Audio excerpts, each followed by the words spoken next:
अपने घर में बताया कि मैं गुरु से मिला हूँ, मैं घर छोड़ के त्याग की ज़िंदगी बिताना चाहता हूँ, तब घर में रिएक्शन क्या हुआ? नहीं, देखिए, कोई माँ बाप इसके लिए अपनी सहमति नहीं देता है, क्योंकि उनका अपना एक दायरा है।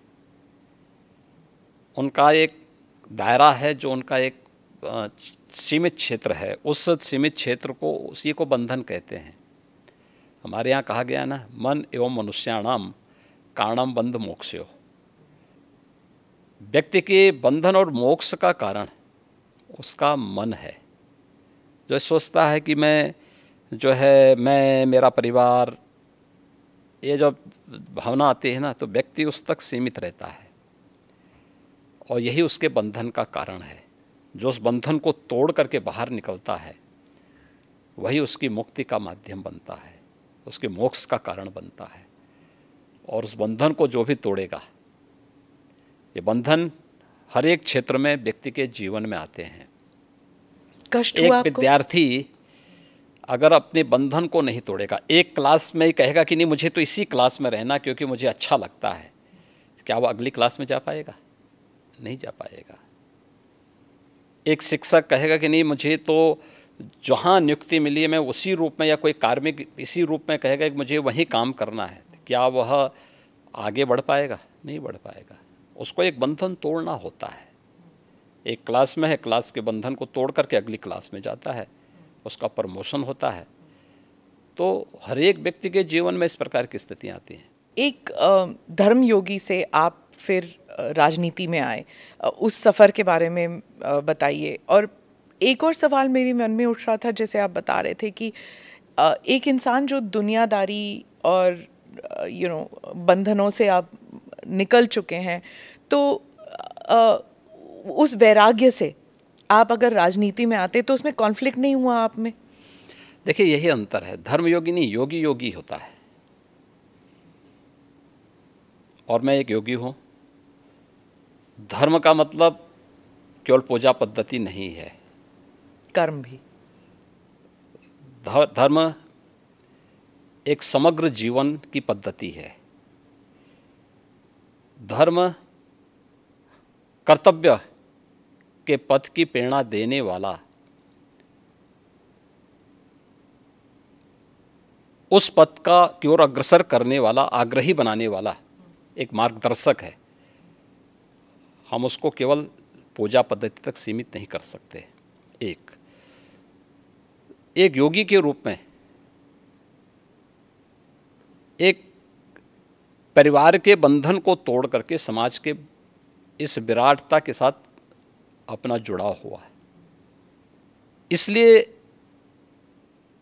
उस विराटता के साथ जोड़ करके अपने आप को कार्य करना। दूसरा, एक योगी का मतलब ये नहीं कि वह केवल अपने स्वयं की मोक्ष प्राप्त करने के लिए या आध्यात्मिक लाभ के लिए वह अपने आप को सीमित कर ले।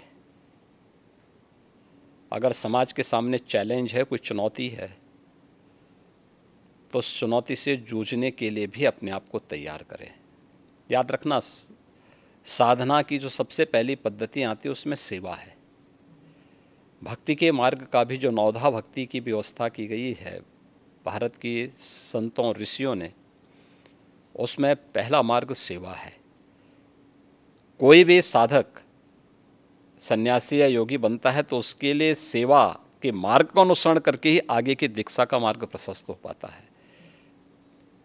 हम लोग भी जब एक योगी के रूप में सार्वजनिक जीवन में आए तो सार्वजनिक जीवन में किसी पद या प्रतिष्ठा के लिए नहीं, बल्कि इस कार्य के लिए आए कि नहीं, यह एक सेवा का माध्यम है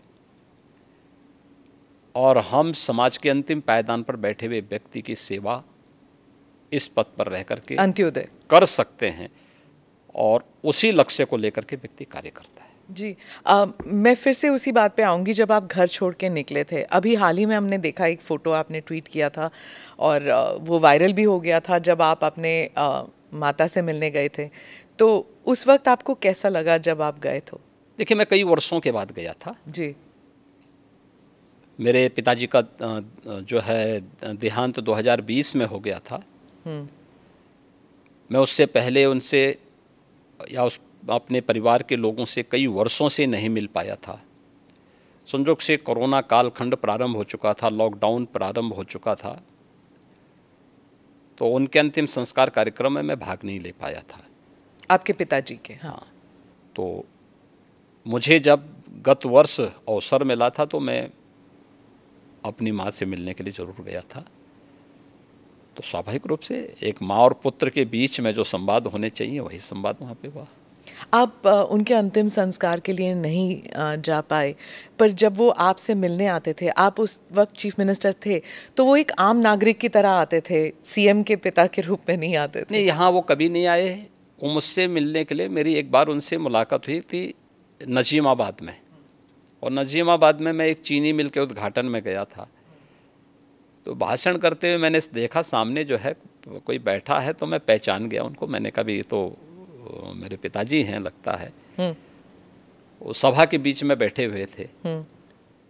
तो फिर मैंने सभा समाप्त होने के बाद अपने साथ के कुछ लोगों से कहा, मैंने कहा देखो यार वो आए हैं तो उनको बुलाओ, थोड़ा मुलाकात करते हैं। तो तब मेरी मुलाकात हुई थी। जी। आपकी छोटी बहन जो है, उन्होंने एक इंटरव्यू में कहा था कि 30 साल उन्होंने आपको राखी नहीं बांधी। 2022 में एक इंटरव्यू में उन्होंने कहा कि कई वर्ष पहले जब उन्हें पता लगा कि आप घर छोड़ के आप योगी बनने के लिए निकले हैं, तो उन्होंने कहा कि वो भिक्षा मांगने वाले संतों में आपको ढूंढ रही थी और मिले नहीं आप उन्हें।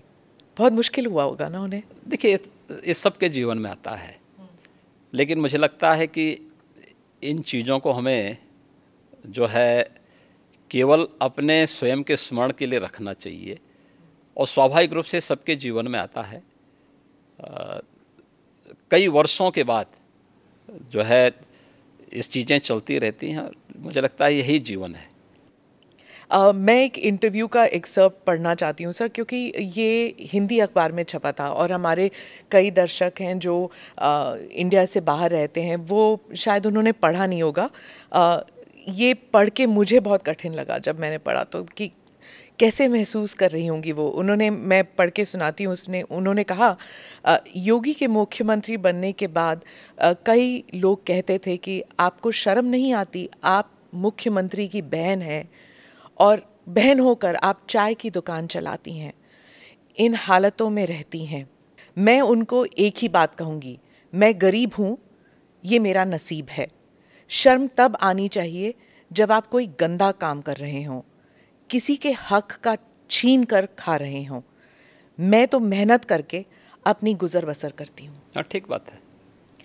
मैं इसलिए पूछ रही हूँ सर, क्योंकि आमतौर पर लोग समझते हैं ना कि चीफ मिनिस्टर हो या फिर सांसद हो, विधायक हो, इनके इर्द गिर्द लोग जो हैं इतने धनी हो जाते हैं और फिर सार्वजनिक जीवन में इसलिए आते हैं कि जो धन कमा चुके हैं उसे प्रोटेक्शन के लिए।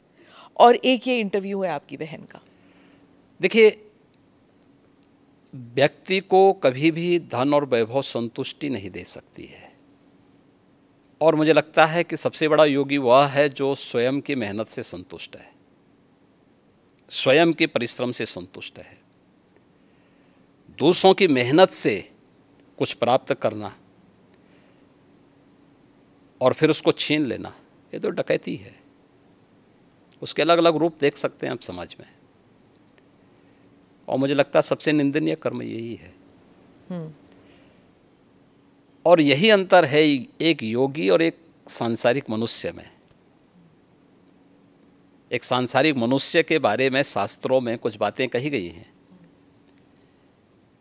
कि वह त्रुटियां अवश्य करेगा, हमेशा भ्रमित होगा। तीसरा, वह हमेशा उसके मन में दूसरों को धोखा देने की प्रवृत्ति होगी। और चौथी बात उनके लिए जो कही गई है, वह कही गई है कि वह अपनी सीमित दृष्टि से भविष्य का अनुमान नहीं लगा पाएगा। इसलिए जो है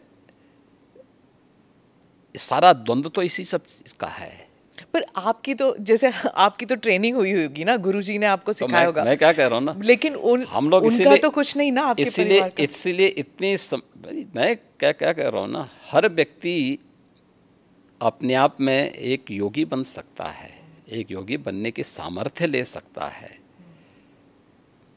अपनी मेहनत से, अपने कर्मों से हम जो कुछ अर्जित करें, मैं भी भूखा ना रहूं साधु ना भूखा जाए, अगर ये भाव हर व्यक्ति के अंदर आ जाए तो फिर यह समग्रता सबकी संतुष्टि का कारण बन सकता है, सारे विवादों का समाधान कर सकता है।